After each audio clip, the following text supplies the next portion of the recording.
Turn the floor over to her. Thanks, Melinda. Thank you so much, Aaron. As he said, my name is Melinda Eitzen. I'm with the firm Duffee-Eitzen, and my law partner is Lisa Duffee. And we do primarily family law, divorce work, post-divorce, custody cases, things of that nature. And I'm here today to talk to you about HIPPA. And the reason I'm here is I realize that a bunch of us are doing it wrong.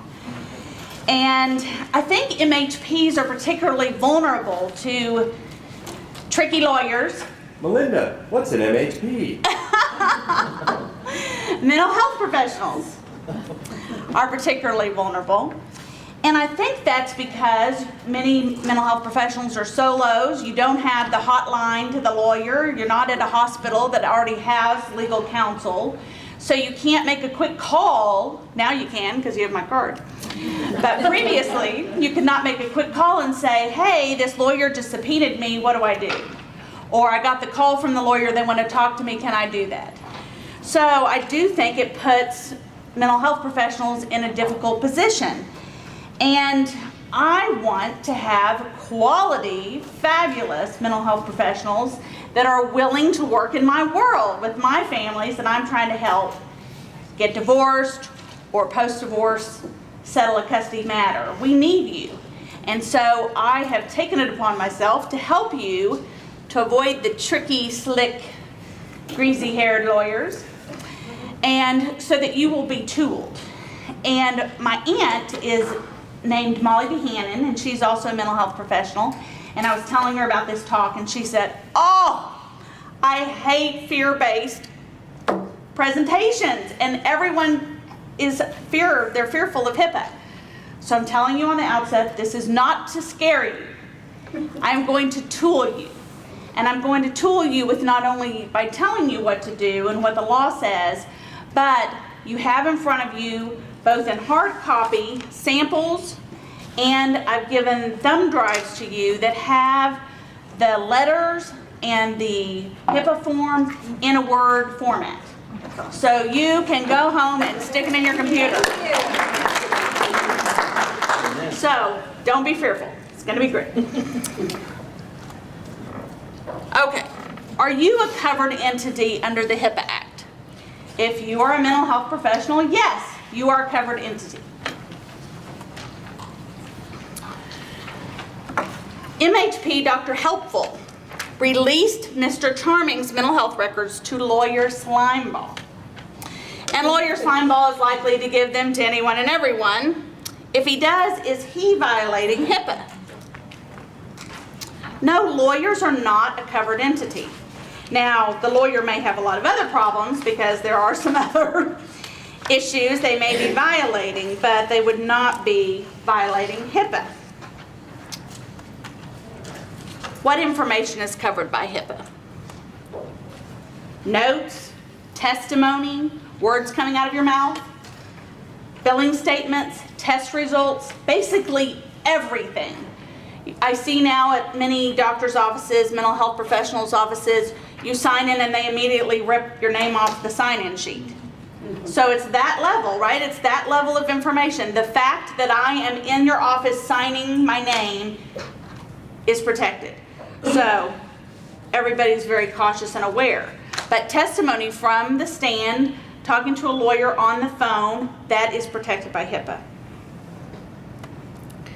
Now, for those of you who work in my world, we all hear, but it's in the child's best interest. That's the excuse, or the legal reason, some people would say, that we use to get this information before the court, because it's in the child's best interest. And that is important. And there will be times when a judge will instruct you to violate HIPAA because it's in the child's best interest. If a judge instructs you to speak and answer a question, you are protected. But know that it's that level. We need a judge to tell you, basically. HIPAA doesn't care what's in the child's best interest. The federal HIPAA laws do not care. So there's very strict requirements about when you can and cannot reveal information. So what do you do when the slick, greasy-haired lawyer calls? Your first question is, do you have a release? And we're going to talk later about what is a proper release, but do you have a proper release? If you have a proper release, you can talk to them. Great, you have a release. That's our ultimate goal, right? Is always have a release. Everybody release everything. But if you have a release, you can talk to them. If you do not, you're not talking to greasy-haired, slimy lawyer. You don't need to call him back. You don't need to talk to him. If you accidentally took the call already, I'm sorry, I can't talk to you. Period. Hang up. You can do it nicely, politely hang up. What if you're subpoenaed to court with or without your records? And this is, in our world, what happens the most. Because I want the counselor to come say, you heard when the husband and wife were in marriage counseling that the husband beat her up. Or you heard from the child XYZ. So that's why we're trying to get you in there, right? Because it helps my case. So you've gotten a subpoena. So one of the questions is it a valid subpoena under HIPPA? And the HIPPA federal law says that it needs to be signed by a judge to be a valid subpoena. That doesn't mean you don't show up if it's not signed by a judge. You still need to show up. They're ordering you to do more than one thing. They're ordering you to show up. Then a separate issue is, are you going to speak and are you going to give someone records? But when you get the subpoena itself, is it signed by a judge? Important tip. I have never seen this subpoena signed by a judge. In the family law arena, they are not signed by a judge typically. It could be. I mean, I could go have a hearing and get a judge to subpoena you. That could happen. But I'm just telling you, I've practiced 18 years, I've never seen it. The criminal arena, that would be more common, that it would be signed by a judge. So if you ended up in a criminal arena, and we're going to talk at the end, the criminal laws are a little different. So, yes, sir. So no ticking your laundry, no sign off by the judge, you don't have to hand over your records. Is that what you're saying? Well, right now, all that's happened is you're at your office and you've gotten a subpoena. Yeah. And it says, come to the courthouse with your records. Right. You have to go. You have to go to the courthouse. But are you going to hand over the records in advance to avoid going? No. You're not going to do that because it is not, a court has not ordered you. A court doesn't even know that that subpoena has been issued. The only person who knows is tricky lawyer. Okay. So can you just ignore it if it's not signed by a judge? No, because it's ordering you to appear, and appearing in court, would you agree that's not violating HIPAA? Just showing up at the courthouse. So that doesn't mean anything. That doesn't mean that you have a patient or a client, nothing. So that part would not violate HIPAA to show up. So HIPAA doesn't mind you doing that. So you're going to show up at the courthouse. If you don't, the sheriff could come and escort you. So it would be best if you get the subpoena to go to the courthouse. But you're not going to talk to slicky, tricky lawyer in advance. You're not going to send the documents in advance. And the trick, that's the trick, is just send me the documents in advance and you don't have to appear. And you don't want to appear, usually. That's been my experience. So you're so happy if you just send them the records and you don't have to appear. That would violate HIPAA. So do not give that slicky, tricky lawyer, don't even talk to him. Just do what the subpoena says and appear. Does the lawyer get in trouble for getting information that way? No! That's why they're tricky. They do not. Because you have a responsibility. We're not violating HIPAA. I'm not a protected entity. My job is to do whatever I have to do for my client that's legal. So if you ask me, can I really give you those records? Now you can call and ask me because I'm going to be your helper now. But if I'm the tricky lawyer calling you and you ask me, I have no duty to educate you on the law. I have absolutely no responsibility. I may be tricky and slimy and not very smart too. I might not even know you would be violating HIPAA. All I know is I want those records. So, yes? What about a business records affidavit? Okay, so business records affidavit, if you were to give the records with a business records affidavit, until a judge tells you to do that, you're still violating HIPAA. Because all a business records affidavit does is it enables me to put the records, if I have 14 days notice, I don't have to have you physically there to prove up the records. But if we have releases? Releases are everything. Okay. Releases are everything. Thank you. You're so welcome. Okay, so what do I do if the subpoena is not signed by the judge, but I know I have it and Melinda told me I still have to go? first thing I would do, because you still don't want to go, right? If your client doesn't want you to go and you don't want to go. I'd write a letter to the lawyer, and I put this letter in your packet and on your thumb drive. Write a letter to the lawyer that sent it to you asking them to withdraw their subpoena because it does not comply with the law, and telling them that if they don't, you're going to have to hire a lawyer, you're going to have to file a motion to quash, you're going to have to ask for attorney's fees because it doesn't comply with HIPAA. So that's first step. And that might work. Might not. See how determined and how smart Slicky lawyer is. Okay, this is a different type of subpoena. This is a third-party subpoena. So you have not been instructed to go anywhere in the subpoena. It doesn't say come to court. It just says, in 10 days, we're going to send you a subpoena and ask you to send us the records. And it's called a third-party subpoena because I'm sending it to a third party who's not party to the lawsuit. You're not a party to the lawsuit. And asking for records. And the reason for the 10 days is that's the timeline in which you can object or the other side can object. And guess what? You are going to object. So Mr. Slimeball said, I want your patient's records, Mr. Charming. So what do? Well, does Mr. Charming agree to the release of his records? That's your first question, right? So you call Mr. Charming on the phone, and he says, yes, feel free to give them to anyone in the kingdom. Now, can you release them? Because he told you on the phone, yes, I would love for you to release them. Only if he signs the proper HIPAA release. You can't orally release, give you the freedom to release it. There's not an oral aspect. It has to be properly signed. And you can see the reason for that. Later he'll say, I didn't say you could do that.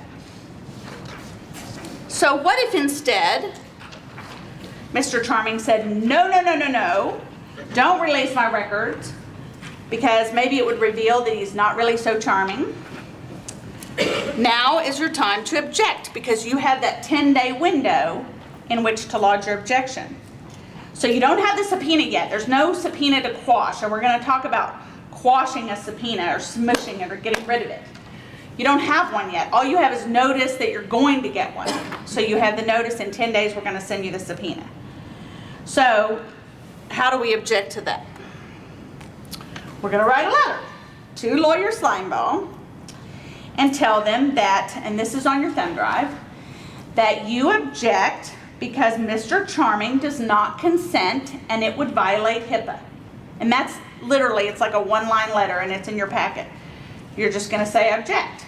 Because now that the objection has been filed, the lawyer doesn't just issue the subpoena. There's been an objection.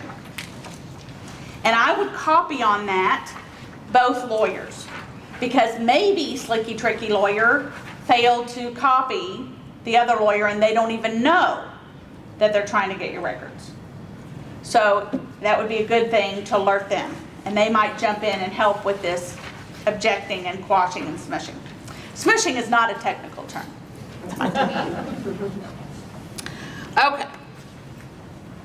So tips and tricks to look out for. So we talked about this one. Yes, sir. Why is it necessary to object to a subpoena that, if subpoenas are not signed by the judge anyway? You know, why do you have to object to something that has no power? Or does it have power? Well, this is a subpoena that is not, it does have power. So you have to do something. It's Who signs the subpoena? A clerk or something? the lawyers. The lawyers. Yeah, so that's what's so funny about it. It looks all official. It looks like it's coming from the courthouse. The court doesn't even know. It's just us, Slicky Trickies, signing a subpoena saying, hey, I want your records. And, So can attorneys really subpoena documents? Yes, I do it all the time. So I'll tell you how it's more commonly used. Is let's say I need bank records. Well, I can just send a third-party subpoena to the bank, give the other side notice. In 10 days, I'm going to issue the subpoena. The other side knows I have a right to those records. They don't do anything. In 10 days, I send the subpoena. The bank gives me the records. So it is a appropriate practice in many areas. And if you're Mr. Charming or your client signed a release, it would also be appropriate practice. It would just be a way to get them that without having to have a hearing. In the olden days, we had to have a hearing to get anything.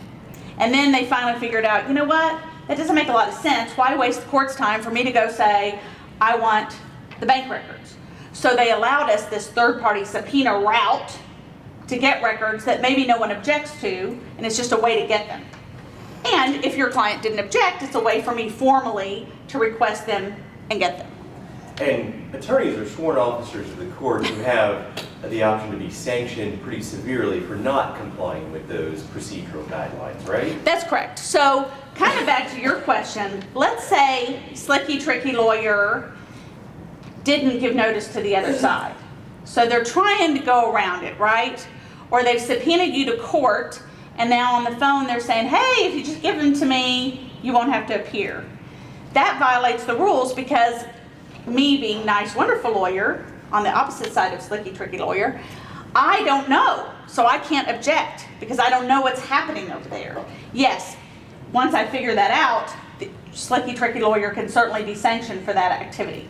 So alerting the other lawyer as soon as you receive a subpoena or a call or whatever would be very wise, because they can kind of be, they're not going to represent you, but they may be representing your cause if your client doesn't want those documents revealed, and I'm assuming it's probably going to be the good lawyer's client.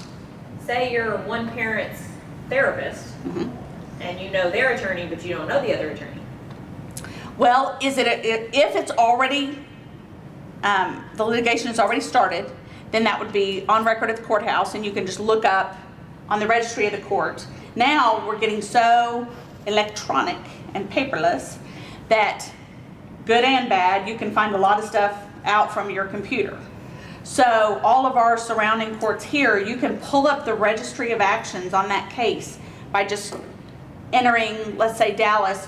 You just Google Dallas District Court case records, and then it will have an option where you can enter their name and search cases by the person's name. So if you know your client's name, that would be enough. And then it will pull up their lawsuit, and then you can click on that, and it will show you who the opposing counsel is, at least as far as the court knows.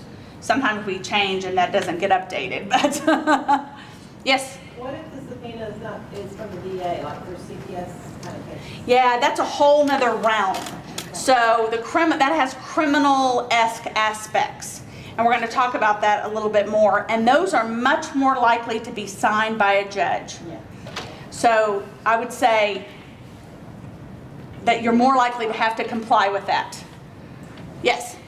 Okay, so you're talking about release of information, so can they fax that to us? How do we get that release and know that it's a valid release? Yes, they can fax it to you. Does anybody have a problem with it being faxed? You don't feel like you have to witness them signing it? Clients have had other people sign it for them. Okay, so the law does not require you to witness them signing it, but as a practice tip, we have from the front row that some people have had other people sign it for them. Certainly, I mean, best practice, most protected practice would be you have their driver's license and you see their face and their signature on their driver's license and you watch them sign it. That'd be the absolute best practice. Is that always realistic? Maybe not. So, but the law does not require you to have witnessed them signing it. So I think you would still have protection under the law that you had no reason to believe that was signed by someone else. And maybe you would have something in your file when they first do the intake where they sign, right? That at least you could compare the signatures. So that'd probably be the easiest best practice, is make sure they sign something the first time they come in so you could always compare that signature. Yes? You know, I mean, to some extent you've answered this question, but what about a fax? What if you, and maybe we shouldn't do this, agree to a fax subpoena and you get that subpoena and the records are required immediately? I mean, what? Right, well, first of all, unless you're friendly to the case, like let's say your client is my client and you knew we were going to have this hearing and we needed you to come and you've agreed to come, that would be a friendly, what I would call a friendly fax subpoena situation. You already know you're coming, I send you the fax, you're going to sign it, my client doesn't have to pay to have you served. Absent that scenario, I don't know that I would advise you to accept service of a subpoena by fax. Why make it easier on them? And like you said, you don't know what's in that subpoena. Right, and that's. So then you get it by fax and you're like, oh, are you joking? Well, don't sign it. Just because you've told them they can fax it to you does not mean you have agreed to the contents of it. Okay. All you've agreed is, instead of a human being handing it to me, I'll receive it by fax. And they don't have, I see you, but hold.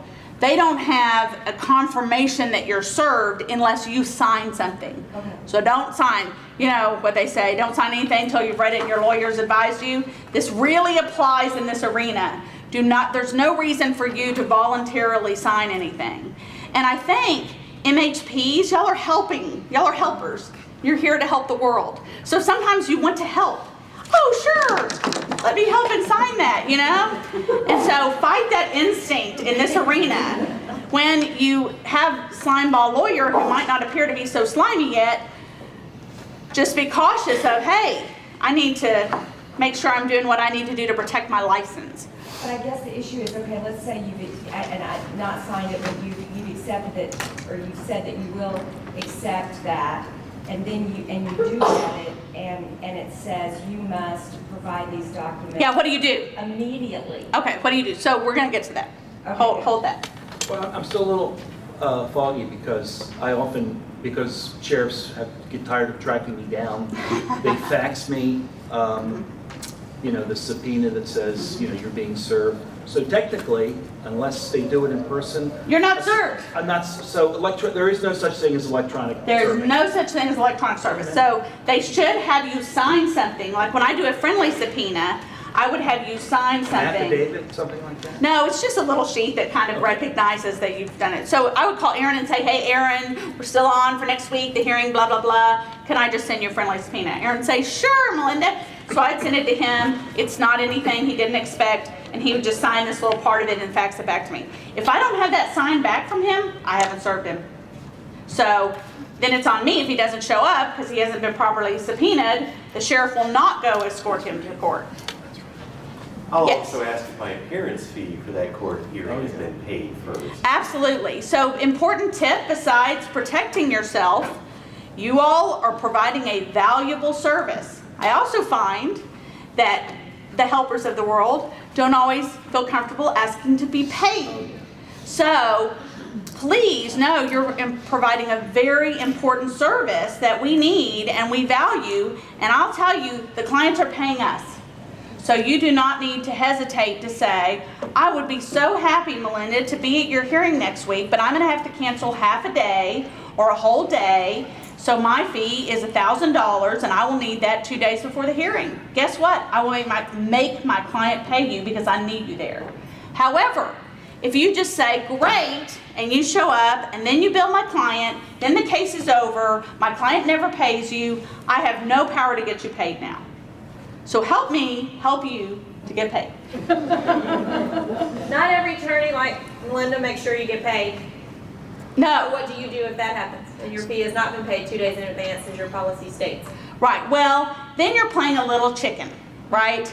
Because you really, if you have been properly subpoenaed, you really are going to have to show up. So you can't say, well, they didn't pay me, I'm not showing up. So you're playing a little chicken and telling the client, look, you really need to pay me if you want me to show up.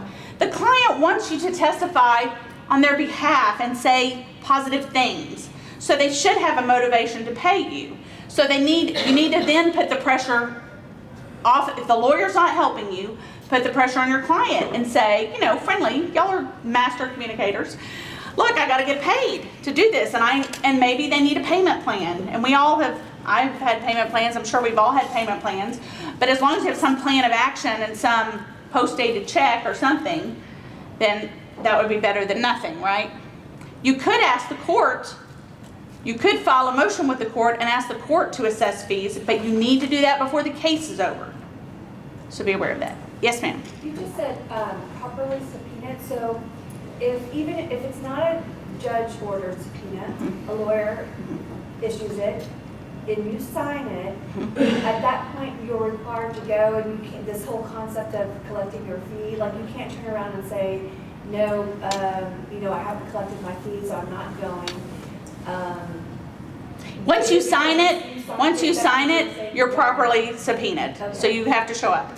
Now, you're still gonna ask for your fee, because you're gonna play a little chicken, you know what I mean? Like, you know you really have to go, but you're still gonna be saying to the client, look, if you really want me to go, I need a little money, even though you really know you're really gonna have to go. Are you allowed to hold off on the signing of it? Absolutely. You have no obligation to sign a subpoena. Now, this is the friendly subpoena we were talking about that you got by fax or informally. That's the only one you would have to sign. If a process server shows up and says you are served, no signature required, you're properly subpoenaed. You follow? And still, then you're back in the chicken game a little bit. But you are bringing a valuable service. You do have a right to be paid. I'm playing a little chicken too. I can't deny legal services because I'm not being paid. I have to withdraw from the case, which takes a little bit of time. So I'm in the same boat with you of I have to say to the client, look, if you really want me to have this hearing, it would help me if you paid me. But if they don't, I'm still gonna have to show up and do my very best job, just like you are. And then we'll both file motions with the court and ask the judge to help us get paid. Yes, ma'am. On the issue of the process server, we've had issues in the past where somebody else in our office has signed that. Is that a valid serve? I would argue yes, if someone in your office signs. So please tell everyone that you office share with not to accept a subpoena for you. If it's not for them, and they can do whatever they want with their own, that you do not want them to accept service for you. Because it will be, when they do that, it's the one that says, I need the documents immediately, right? It's tomorrow at 9, and you're gone for the day. So tell them, please, please, please, do not do that. I know they're being helpful. They think they're, see, back to being helpful. They think they're being helpful, but they don't know what's in that envelope. So ask them not to do that. Yes? My understanding is one of the things that you can ask for a protective order for is a subpoena where you haven't been paid your professional fees. Would you recommend that professionals in their disclosure statements list fees for court appearances or other administrative work? Great idea. So Aaron was suggesting, and it's a great idea, that you put in your contract with your client or your disclosures, whatever you initially give to your client that says, hey, you got to pay me and all the other things, and here's your HIPPA form, all the things that you give them, privacy notices. Include in that, I have a different fee schedule if I go to court. And if I were you, I'd have a bit different fee schedule. That's not fun, right? So you want to disincentivize them to pull you into all that and have a different fee schedule. So if I have to go to court, it's this much an hour or this much half day. I think that's a great idea to alert them to that at the beginning. It's going to be harder to up your fee at the last minute, right? You may have a problem. So you need to disclose that at the beginning. I think that's a great, great idea. Yes? I have a question that goes backwards a little bit. Okay, let's go backwards. About releases being signed, and what you're talking about money and stuff is kind of funny because we work with CPS clients and it changes the whole ballgame. But Yes. if you have a CPS child and you need the release signed, who can sign it? That's a great question. I would argue, and I don't know the answer, so I'm going to research this and tell you the real answer, but I'll tell you my gut. My gut is either parent can sign for a child under the law. We don't have access to the parents. We have access to the foster parents, the kinship providers, or the CPS worker. CPS worker could sign. And I knew the CPS worker could, but can the foster parents, if they have the medical consent or designation from the court? They could if they have that. You need to see that. So if you didn't hear the question, if it's a CPS case, you're trying to get a release signed for the child, who can sign on behalf of the child? We have no access to the real parents, so the parties we have to choose from are the CPS worker, the foster parents, and who was your third one? Kinship, which is similar to foster. Okay, so kinship, so it's a kinship placement instead of a foster care placement. Same kind of deal. They're in the role of a foster parent. Could they sign? CPS worker definitely could sign as a representative of the government, because the government is, no question, the government has rights and duties surrounding this child. Could the foster parents? I think it's going to depend on the order in place or the kinship placement. If they have gotten that far where there's an order in place that gives them the right to agree to psychiatric, psychological care, treatment, yes, then you could sign. You may not be that far enough in the process if you're at the 14-day hearing or They something. usually get it at placement. They have to sign it at placement. Okay. And it has to go to court after that, so you might be right on some level because it has to go back to court. Right. So So ask for that paperwork. And nowadays, I mean, all parents that aren't in the system and that aren't in the CPS system should normally have, if they've already gotten divorced, an order that tells what their rights and duties are. So I'm sure many of you already asked for that. You know, let me see that you have a right to be doing what we're doing here. So that would be helpful. And they don't have to give you their whole decree or their whole modification order, just that portion that addresses rights and duties. Yes, ma'am. That is now in the LPC code. If you're treating It's required. children, you have to have a decree. Okay, it's the whole required. decree, and it's all of it. You Really? can get a copy from both parents, because if they're different, you want to make sure that. I've actually had that situation. Different orders, both signed by the judge. That's fun. Say that again. Okay, so let me repeat. In the LPC code, it's now required that if you're going to treat children, and they have been divorced, obviously, if they've never been divorced, they don't have an order. But if they've been divorced or they've had a SAPSR, meaning the parents were never married, but they have an order in place, that you're required to ask, and we recommend asking both parents, but you're only required to ask one, for a copy of that full order. And I hate that it's the full order because you're seeing all their property division, which I think is confidential, but I guess the protection for that, the reasoning for that is, one parent might just give you a sliver that seems to say one thing and the other parent gives you another sliver. So they have to give you the entire order. Most current order. And most current order. And one thing to note, and this might seem obvious, but make sure it's signed by the judge at the end. I have seen copies before where the lawyers have signed or no one has signed, and the person's telling me, well, this is it. This really is it. This is the one that got entered. No, they can go get a copy that is actually signed by the judge. Anybody can request that from the courthouse. So if the client says, I don't have a copy, they can acquire one. So you're supposed to do that before you start treatment with a child, if they've been through that. Now, if they lie to you, they tell you, we don't have an order. I mean, you're obviously not charged with going to the courthouse and figuring out if they've been divorced. But assuming that you're aware of that and you've asked the proper question to know if they have an order because of a SAPSR or because of a divorce or post-divorce action, then you have to get that. Yes, ma'am. Is there anything that usurps the HIPAA requirements, or are they like the standard? Well, that's a good question because the law is always a little convoluted and confusing. HIPAA is federal law, but then you all have some state law that applies to some of these same issues. And then there's criminal law, which is a little different than the HIPAA, or criminal HIPAA law, we could say. So I would say the criminal law is going to usurp the normal rules. And we're going to get to that in a minute of when you're allowed to do what because someone's in danger, that kind of situation. But there isn't anything that says this law trumps this law, and normally federal law would trump state law. So if in doubt, I would go with the HIPAA federal law. I hate to throw this cog. I work for a population that if there's a community risk, that trumps in the state of Texas some of our confidentiality requirements. Because you're getting into the criminal realm. Okay. So let me take you to that. Okay, so back to our slide presentation. I told you they weren't shy. Yeah, I like that. No, it's been helpful. So we got back to Mr. Slimeball. He said the tricky thing, give me the documents, you don't have to go. People are so happy not to go. That's a trick. You would be violating HIPAA.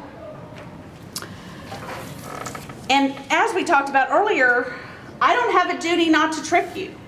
And I would never trick you. But Slimeball lawyer does not have a duty not to trick you. Only a duty to do whatever Slimeball lawyer can do within the law to represent Slimeball's client's interests. Okay, can Dr. Helpful release Mr. Charming's records if the subpoena is signed by a judge? Because that would be proper, right? We don't see that usually, but would that be proper? Maybe. So the federal HIPAA law says in order to be proper, the subpoena must be signed by a judge. State district judges, I'm telling you, don't normally do that in family court.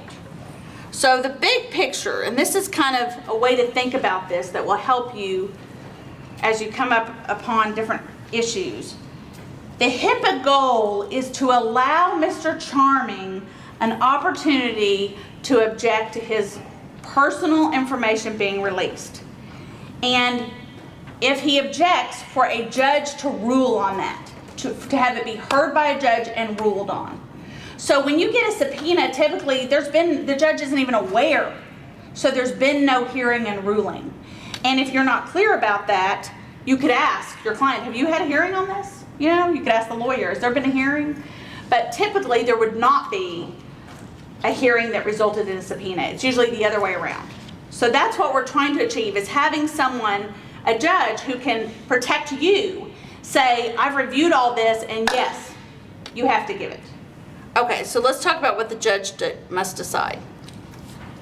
So the judge must decide to order maybe that the records are released by Mr. Helpful or not. The judge may say that has nothing to do with what's before the court and we're going to protect them.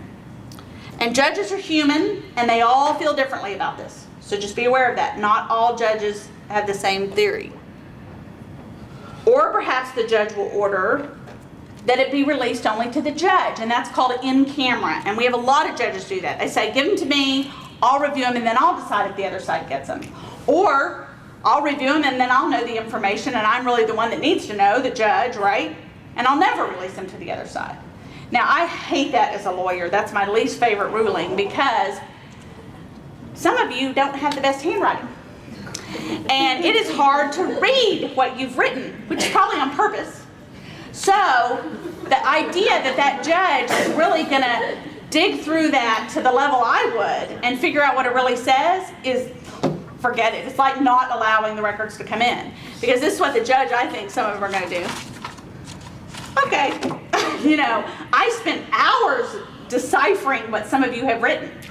And then if it's a case where you have a release, then I call you and say, what does this mean? What did that abbreviation mean? You know, you all are using your own notes for your own self, right? You know what you meant, maybe.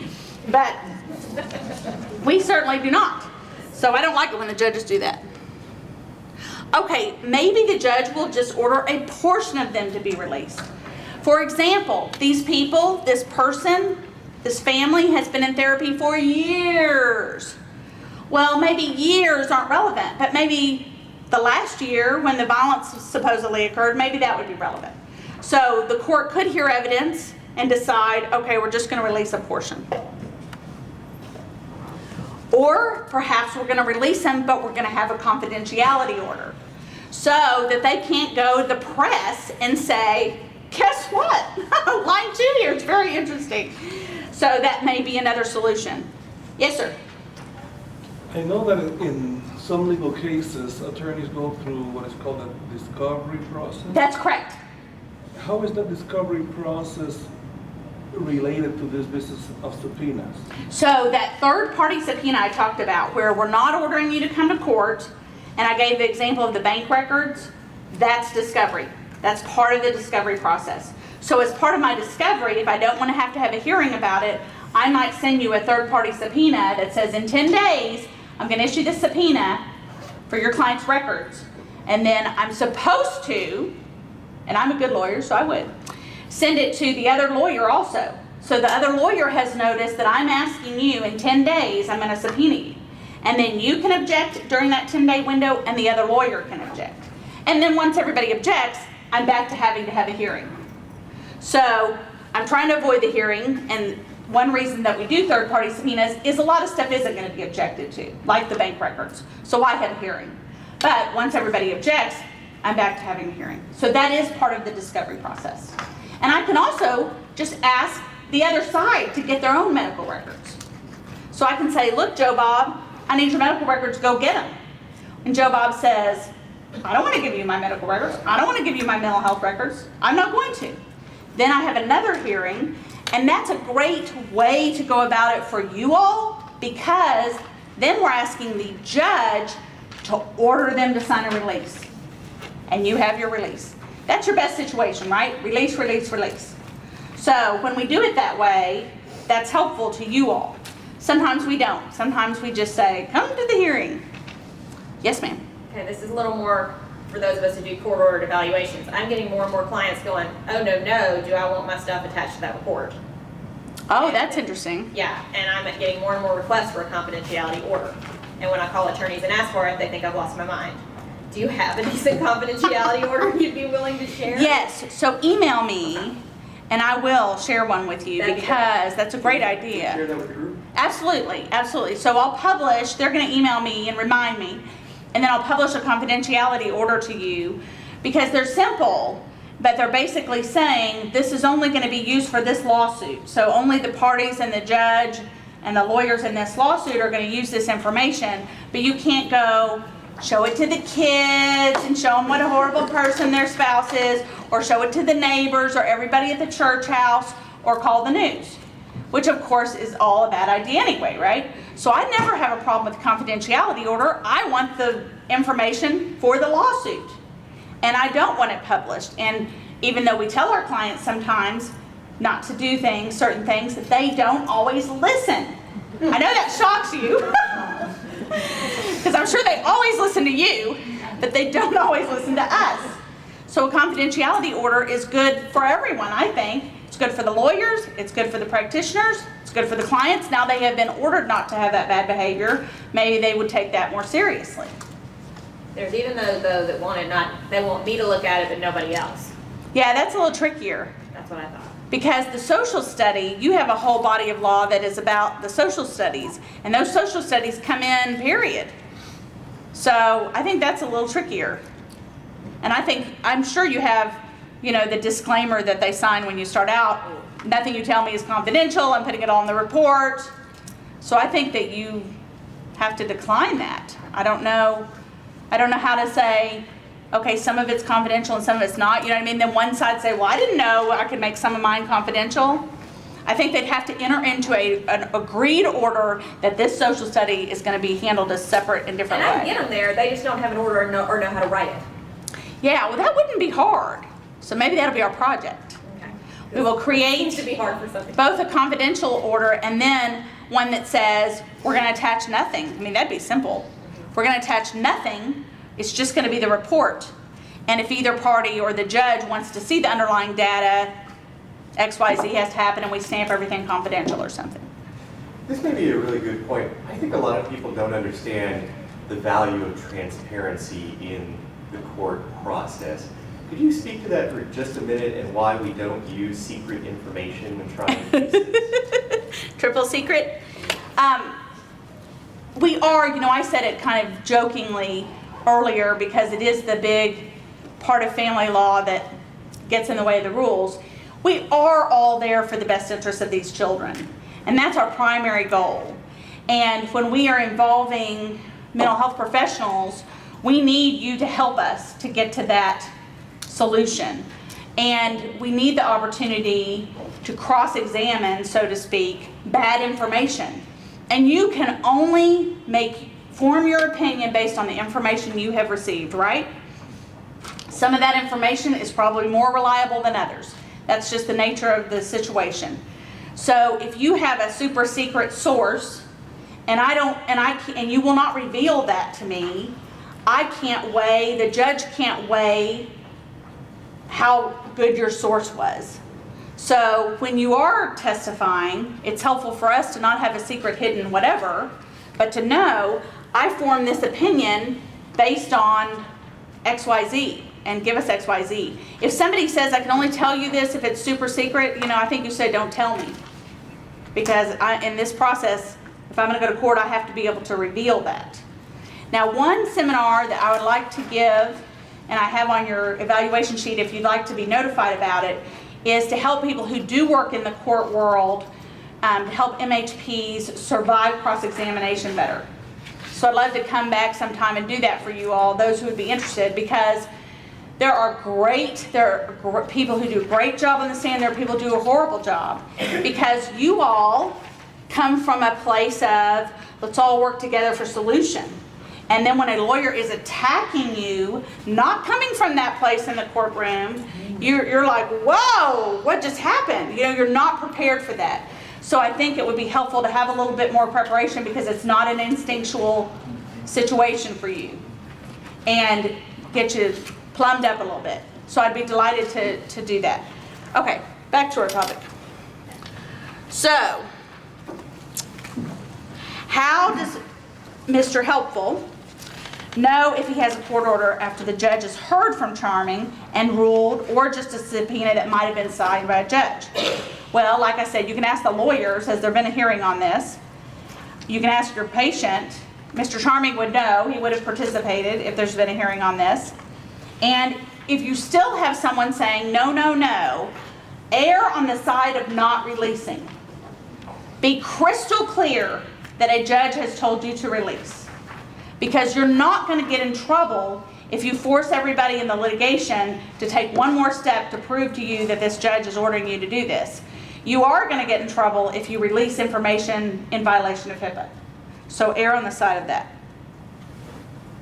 Okay.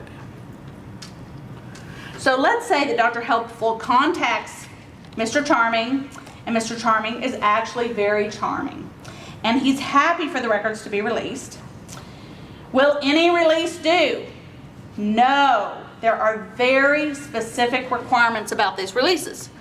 Now this is the good news. I have given you a sample proper release under the law. It's also on your thumb drive. So if you use that release, you will be safe. But I'm going to kind of hit the highlights for you of what has to be in there, so that if you were to edit it for some reason, you wouldn't accidentally edit out an important piece.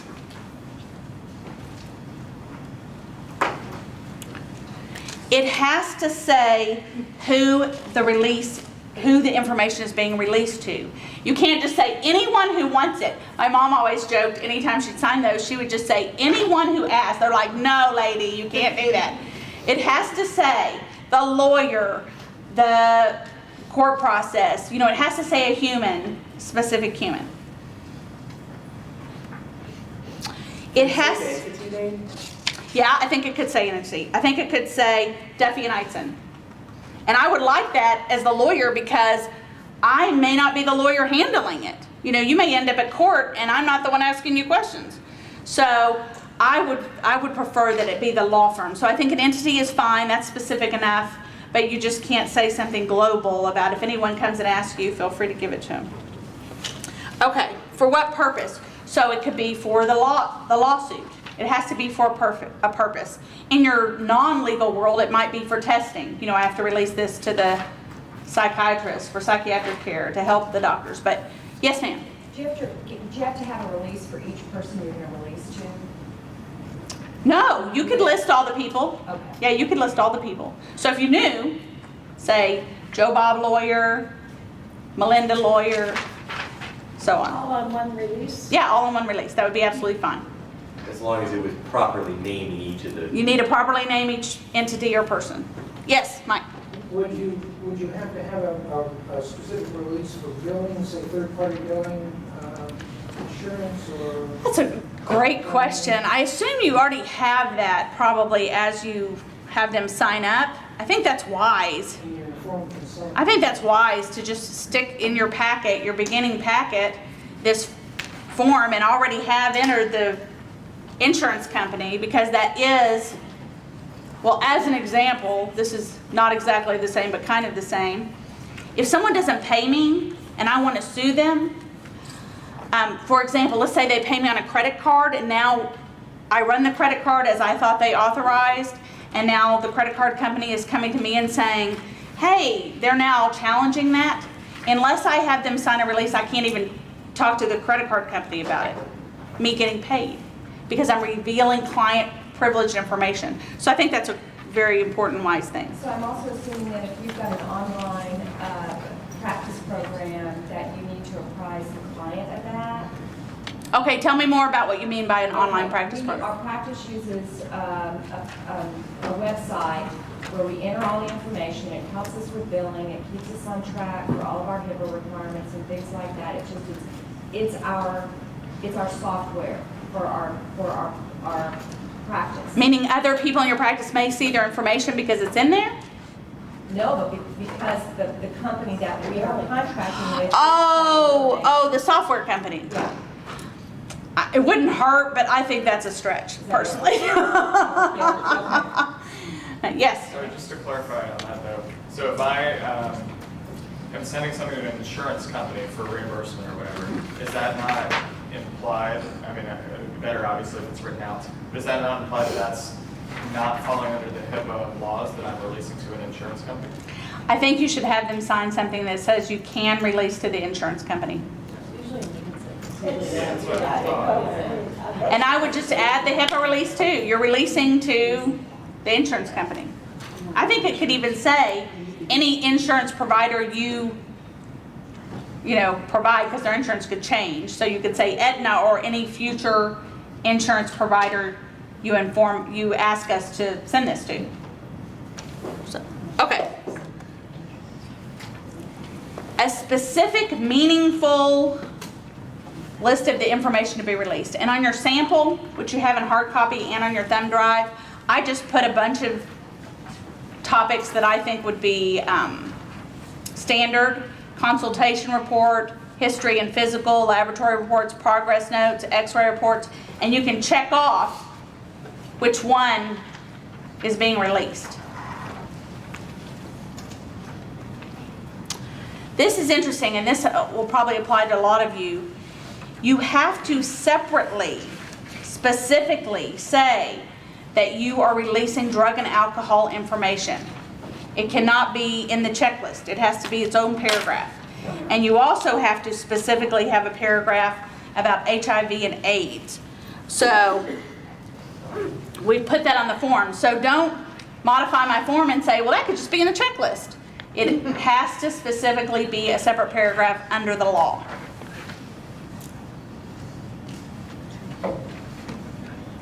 It must have a specific expiration date. I don't know why. That's interesting though. So it's not forever. It has to say, I think you could say until the litigation is over, if it's a lawsuit. You could just put a random date of when you think whatever the situation is would be over, and then you could always redo it if we get to that date. But that's troubling for you all in a way, because then you have to be more aware of, okay, did that expire, So maybe 1 year? Yeah, 1 year would be a standard time, but then you need to have a tickler on your calendar, right? If you were continually releasing, like let's say, I like it when we work as a group. So maybe I have Aaron Robb working with me, and he's the parent facilitator, and then one of you is the counselor, and we're all have releases, so we're all talking through the suit, trying to help this family. Well, if it was 1 year, the litigation could last longer than that. You'd need to get a new release if you put a year. So you could put, if you knew it's a lawsuit, until the lawsuit is over. But be aware. Are you not allowed to say something like until this authorization is revoked? No, you have to have a specific expiration. I mean, it's the law. It's stupid. I don't know why. I'm just telling you that's what it says. So, yes. Not all the law is stupid. A lot of the law is helpful. But sometimes they get a little over legislative, right? Yes. Can you add like oral communications on here? Because a lot of times what it is somebody wants to call me on the phone and Yes. ask how things are. Yes, absolutely. Because that would be, and I think that's a good addition, oral communications. That would be not a record, but talking is protected under HIPAA. And that may be the most common thing you do in a certain circumstance, right? It's just talking, I gotta tell you about this. I mean, I wanna be able to call Mike Booth on a case we have together and say, oh my gosh, the client is acting crazy again. Please do something, right? And he needs to be able to say to me, with a proper release, Melinda, the reason they're acting crazy is XYZ, so this is what our plan is, Okay, if your client signs a release that does not meet the HIPAA requirements, you are still violating HIPAA, even though they signed a release. So it has to be proper, so you want to be aware of that. Who can complain that they violated HIPAA? Anyone. This was shocking to me. Yes, ma'am. Sorry, but does it have to have Social Security number on it? That is not required under the law. Okay, so that's like more for medical records? Yes. You might need that for the insurance, but it is not required under the law. Anyone can file a complaint. That blows my mind. So, if you think, well, my client would never complain, my client loves me. It does not matter. It's not just about your client. And it's on the website of the Office of Civil Rights. It's easy to file a complaint. They just go on this website, done. So that's horrifying. So who else can complain besides your patient? Another party in the litigation, a lawyer that you have offended.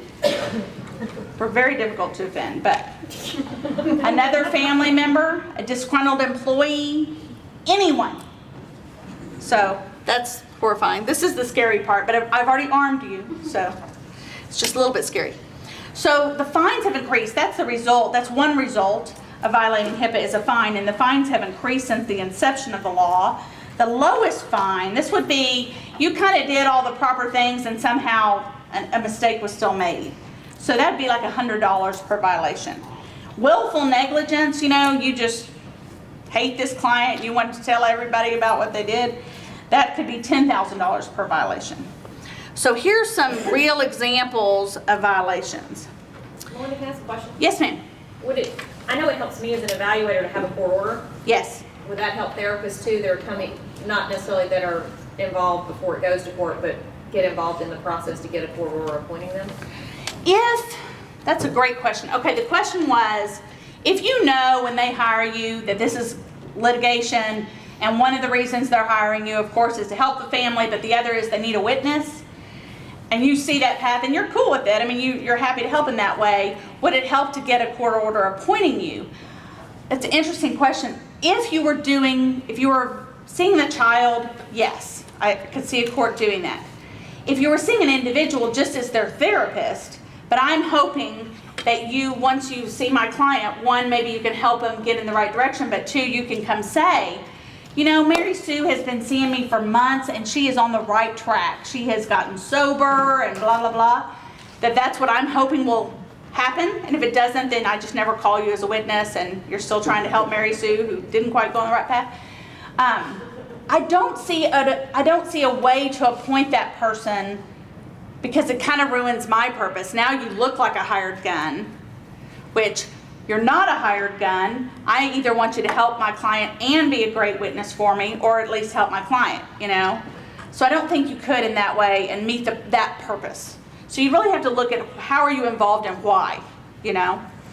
But one thing, I mean, this is funny, but tell the lawyers you're involved with, it finally occurred to me that when we are appointing someone like Aaron to be a parent facilitator, that maybe I should send the language to Aaron before we all enter it with the court. And we didn't used to do that because we're stupid, but we've realized we're less stupid now. And Aaron might have language he always wants in his order or he never does. And he doesn't want to be ordered to do X, Y, Z, and he's not going to do it. Also, Aaron may be too busy right now.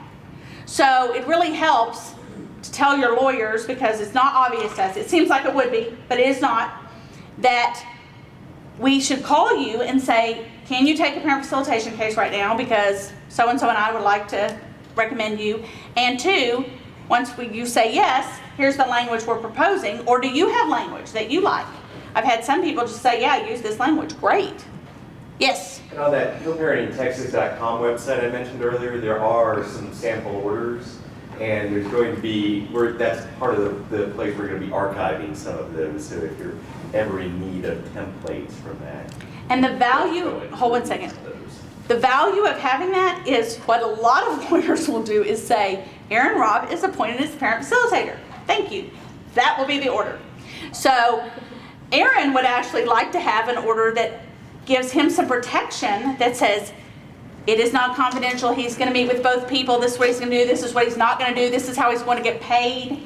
So there is value to you to letting the word get out there that you would like to see the language or suggest the language off of the wonderful website so that you have better protection for yourself of what your role is, what you're allowed to do and not allowed to do, and how they're going to pay you. And that just provides less disputes down the road. Having them ordered to pay you is always a plus. Yes, ma'am. what if they don't use the right wording? I had CPS do that to me one time. They said, hey, will you do this for us? I said, yes, I'll do it. Well, they went to the judge, put it in the court order, but they put it in language that I was not comfortable with because I wasn't going to do exactly what they said I was going to do. And Then so I would had say, to do it. right, I would say to the lawyers, oh my. I would love to help you, but that language does not work for me. I can't do it that way. I need you to amend your order. And here's the language that I would like. And you know what? Truly, we're clueless more than evil. So once you say that to them, I would say, oh, okay, I'm in the order. You know, I wouldn't think anything of it. So don't think, oh my gosh, now the order's been signed, now what do I do? We amend, we fix things in our business more than anybody, you know? It's always fixable. So don't be hesitant to say, please fix this. Yeah. Yes? In the state of Texas, have you ever released information that's more than one page? Does it require signature and date on everything? No. So, thank goodness. Because that would be very difficult. Okay, so our examples of violations. This is really interesting to me. So, there was a movie star at a hospital, and everybody, of course, knew the movie star was there, and a nurse who had no reason to be treating that movie star just accessed the records. So, did not give them to anyone, just looked at them. But because that nurse was really not a treating nurse, big violation. And they were fine. So that was funny. And this is so much worse. Somebody was traveling on the subway with their file and left on the subway 192 patient information documents, and they were fined $1 million. So just don't travel around carrying your paperwork everywhere. Yes? Can I ask one question about that? That would be Yes. interesting to me because I do assessments at Baylor and recently for the first time took the train there to do it. And so when I left, I did carry some paperwork with me briefly. Of course, I held it like this in my, I could carry a little tiny locked thing.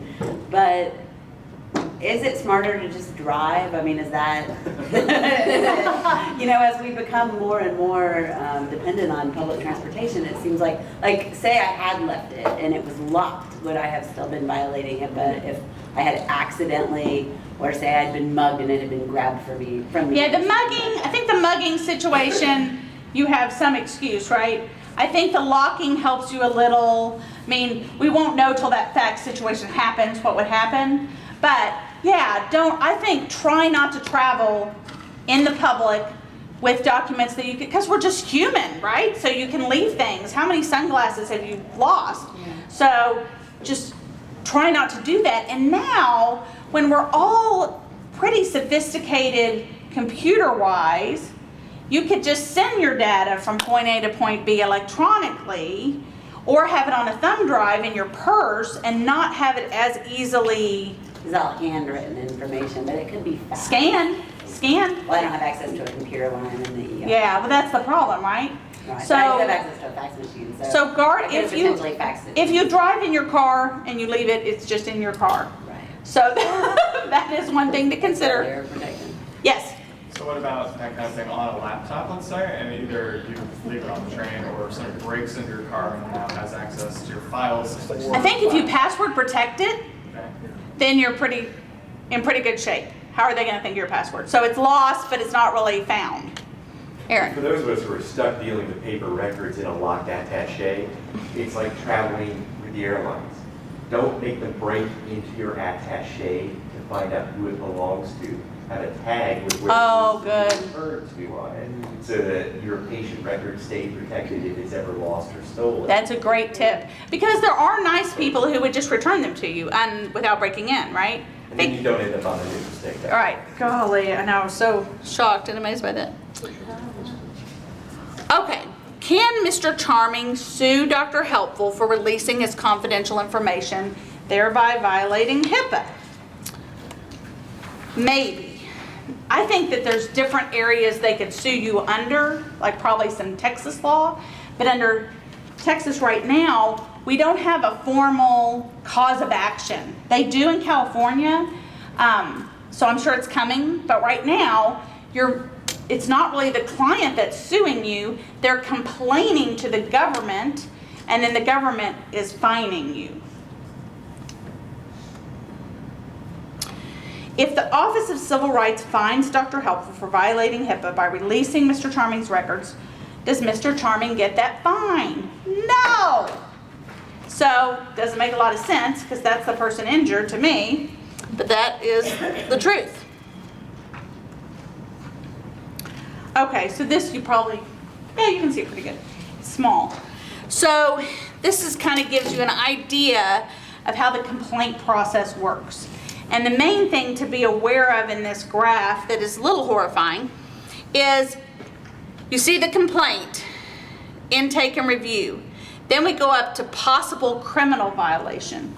So everything we've been talking about so far has been a civil violation, but there are such a thing as a criminally violating HIPAA. And it would be the more egregious fact scenario. As an example, the emergency driver is at the scene of the accident, takes pictures of the mangled body and posts them on Facebook. That is going to be a criminal repercussion and not just a civil repercussion. So you'd have to be trying to end up in this criminal world, you know? This is not accidental, oh my gosh, they signed and the form wasn't exactly right. So, yes? This is off topic, but what about those people that record like fights or something like that, like you know, and then you see them on like YouTube? Well, see, they'd have to be a covered entity. So they're not, like just a regular person is not a covered entity. So, and it's not medical information, right? So it's not protected entity, it's not protected information. But certainly a person on the scene, emergency worker who has some kind of medical training, they are in this whole covered entity thing. But you're right, that's not nice either. Really, Facebook is the bane of society.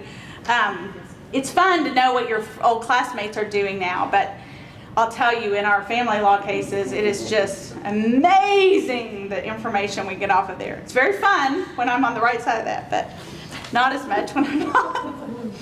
Okay, so criminal cases. So this is a criminal case where your information is being sought. So you can disclose to law enforcement officials for law enforcement purposes protected information 3 ways. Again, a court order, a court warrant, a subpoena signed by a judge, and this is the area where it's more likely to be signed by a judge. A grand jury subpoena, yeah, you're going to go talk to the grand jury, or an administrative request including an administrative subpoena.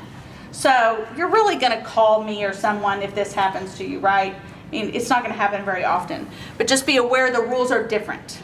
What is an administrative request? Yeah, what would an administrative, that's what the criminal code says. And hypothetical, what would the hypothetical be? There are certain types of lawsuits that have an administrative track before they go out into kind of a traditional track. So that is one area I could see it in.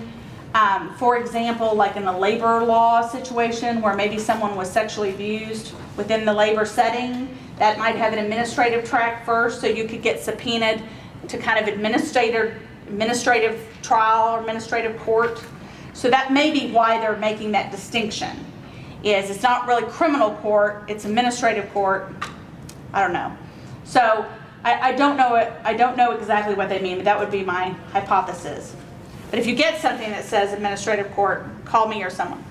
So in a domestic violence situation, the police bring the person in for medical care, and then you want to call back the police officer later to find out the status of the perpetrator or whatever before you're discharging her. Is that a violation when they brought her in, and so they already know she's there to get in for more additional information? You're asking for information, not giving information. Right, but you already suppose that she's there, but they brought her, so they already know she's there. Right? What do y'all think? I don't think that that's a problem, but what do you all think? But just asking the client if you can ask for that information. Yeah, and the client may or may not be in a state to sign the release is the problem, right? So, I don't have a problem with that. It's public record, but it takes time to get that. Like, I could go access the police report, but if you're in a timely situation where you're in a discharge, you want to know if he's standing outside. That would be important. I do that too, to see if they're in jail, but sometimes they're not in jail, and there's not a warrant yet because it's too quick. So your client's the victim in that situation, and there is specific language in the criminal code that says if one, of course, you can disclose as always if your client agrees to you disclosing in a victim situation, but also it says the covered entity, which is you, is unable to receive the client's consent due to incapacity or other emergency circumstances, provided that the information to determine a violation of the law by anyone except your client. So as long as your client's not alleged to have committed the crime, you're free to aid law enforcement without your client's permission if your client's not in a state to give it. So that your example is the perfect example. Your client has been raped and is unconscious or drugged at the hospital. Law enforcement needs to interact with you for their benefit to help prosecute this crime. You would be free to disclose information if you thought it would be in your client's best interest in those circumstances. But if she's alert-oriented, then she has to sign a release. Yes. So, release. I mean, release is the best way if you can. But we also, want to be able to help law enforcement, and you have a whole another set of problems when you resist helping law enforcement when you properly should. So, okay, so continuing on that vein,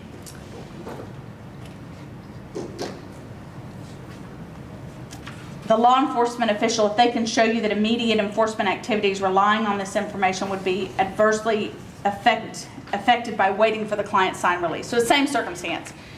You can't get a signed release, you need to help law enforcement so they can do their job. And if you, the covered entity, believes it's in the best interest of the client that they represent. So that's our charge all the time, right? We're all here to help our clients. Yes? Okay, here comes the question of community safety for me. Yes. Working with a population where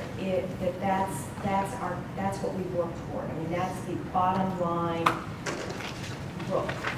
job that we have. And so I've got a client that, for instance, maybe has stopped treatment, and that puts the community at risk. Oh, I see what you're saying. And it would be how much risk? a sex offender. I work with sex offenders. Okay. He stopped mandated treatment, and let's say he.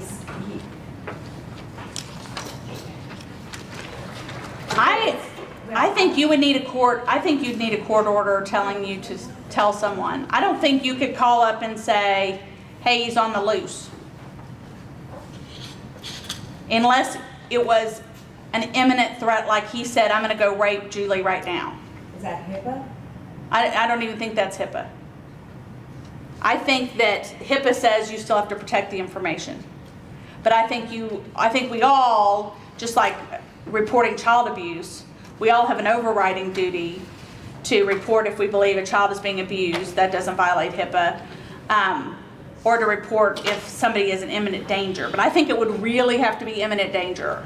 Well, no, except with the sex offender treatment requirements, we are required to report if that we have the ability to talk to anyone, and we can, it's so nebulous, the ability to talk to anyone if we're concerned that the community is at risk. And is that signed by the client?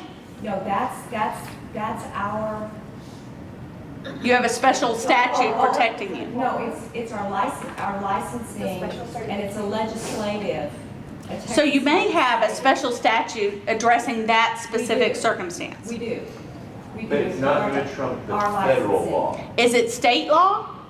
Yeah, it's a state legislative law. Okay, so the law does not always get coordinated is our problem. So I think that your best practice would be when you start treating that individual, you have them sign a release that attaches that statute that says, I'm going to be free to talk to anybody that this statute says I'm supposed to, and they release you immediately. So now you're protected under HIPAA and you're following your licensure requirements. Got it. That's good. I mean, we do have a paragraph that states that if we're concerned the community's at risk or whatever, that we have the ability under our licensing to do this, but I think attaching that statute would be extra powers. Yeah, and then you didn't get the language wrong, it's all right there in the statute, and they release you at the very beginning, or you don't treat them. Got it. It's just like saying child abuse, it's confidential, but I have to report child abuse. Exactly. Or elder abuse, right? We all have to, every human is actually a mandatory reporter. Okay. We're getting very close here. How am I doing on time? About 5 minutes. Okay. Okay, there's other special circumstances just to be aware of that involve active duty U.S. service members that are different, that have different disclosure rules. It would have to relate to that active duty situation.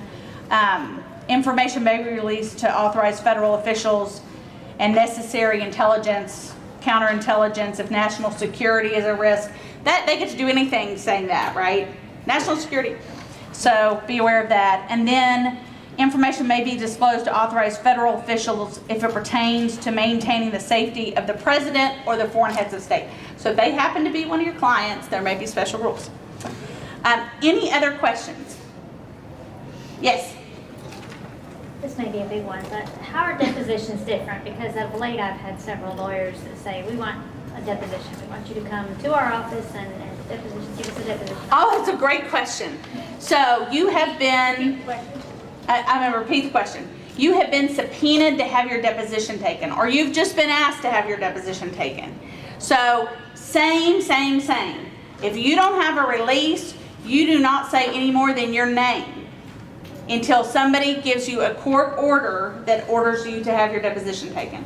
So they would say, hello, what's your name? Melinda Eitzen. Have you ever had your deposition taken before? No. How do you know Fred and Jody? I refuse to answer. I refuse to answer. Because that is all the talking protected by HIPAA. Deposition is no different than subpoenaing you to court, but there's not a judge present. So, and it is testimony just like testimony in court. It is sworn testimony that can be played in a court of law. So you will be violating HIPAA if you talk at that deposition without a judge ordering you to do so. And you'd use... Or release. Release, you can do it. You'd use the same letters if you got a request for Absolutely. deposition as for a court appearance. Same letters that I gave you, just say, Mr. Charming objects, and it would violate HIPAA. I cannot attend your deposition. Yes? If the judge signs the subpoena for the deposition. Yes, but I would be really crystal clear about that because I've never seen that. Neither. So I would kind of want to be physically at the courthouse and hear the judge say to me, you need to go have your deposition taken and you need to answer any question. Because again, what I think a court might do is say, well, you can take their deposition, but this is the only area we're going to talk about. And have some regulation about what can be covered. Yes, ma'am. Okay, will you go back to the district attorney, like getting the CPS? Yes. And how it's different? Yes. We still have to respond on how to... Okay, sorry. So the district attorney, if it's CPS has a little quasi-criminal aspect to it sometimes, so your rules may be slightly different, but I would do the exact same thing. I would ask for a release. If you can't get a release, object and make a judge tell you. Because you can't they're not going to be offended if you're just overly protecting yourself. And what judges will typically do is just say, yeah, great, I order you. Now great, you can talk. Once the judge says, I order you, you are protected. But that's what you're going for. If you can't get a release, you want a judge. Do you do that at the courthouse? Say it again? You do that at the court? Exactly, at the courthouse. At the courthouse, you would say, I'm here, Judge. They subpoenaed me to bring my records. I have them here, but I cannot release them because I do not have a release. And then the judge will say, I order you to release them. You say, great. What about in the hospital with that, and they send it to medical records? Because sometimes that's what we get most. So they've subpoenaed the hospital. They subpoena the records department and then they subpoena the social. The social worker, you're the social worker, you object. I mean, you can't control, the hospital needs to file their own objection because they're a covered entity. And they have legal counsel, so they should be able to quickly do that. I was going to say, going back to depositions, the one major difference is because there isn't a judge there to order you to answer a question. If they ask you, and I'll think of the two that I've gotten that I've said you could give that one to the judge before you can answer. Where do your children go to school? Oh my and gosh. Where does your wife work? Yeah, so they're asking personal questions of Aaron Robb. It has nothing to do with the lawsuit. So he's been released. Let's say he has a release. He's been released to talk about this case. He's now in a deposition, and he's happy to talk about the case, but now they're asking him personal questions about his life. He didn't have to answer that. There's nothing that requires you. Who's going to make you? I can't make you. You just say, I refuse to answer that. You're going to have to make the judge. You're going to have to ask the judge to make me. No judge is going to make him tell that personal information. The other thing on a deposition is, even though there's objections, you still have to answer the question. So it's your responsibility to say, I'm not going to answer that without a judge ordering you to. You have to refuse to answer. I refuse to answer. I refuse. In terms of the subpoena, what does the law say is adequate notice? Oh, good question. And not a good answer. So, so we had the earlier question, and this is a follow-up question, is you get the subpoena, it says immediately, or what is adequate notice? How many days notice should you be given? The law does not say that. It just says reasonable notice.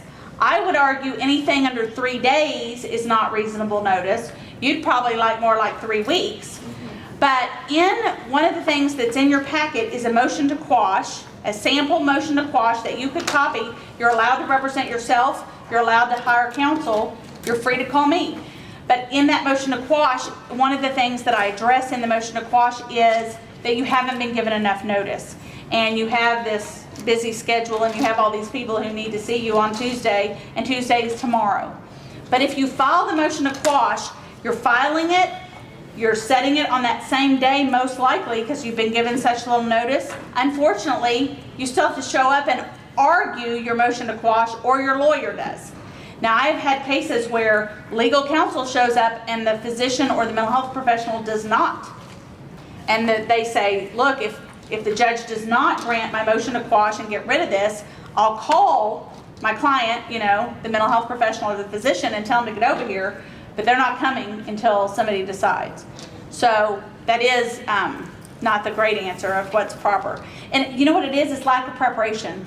Not all lawyers prepare ahead, and they're scurrying at the last minute, and that's why they're subpoenaing you the night before, because they're not prepared. That's now 90% of the lawyers. Yeah, a large percentage. I love to be prepared. That is, but we're not all like that. So some of the lawyers are just not planning ahead. They're also risking they're not going to tag you.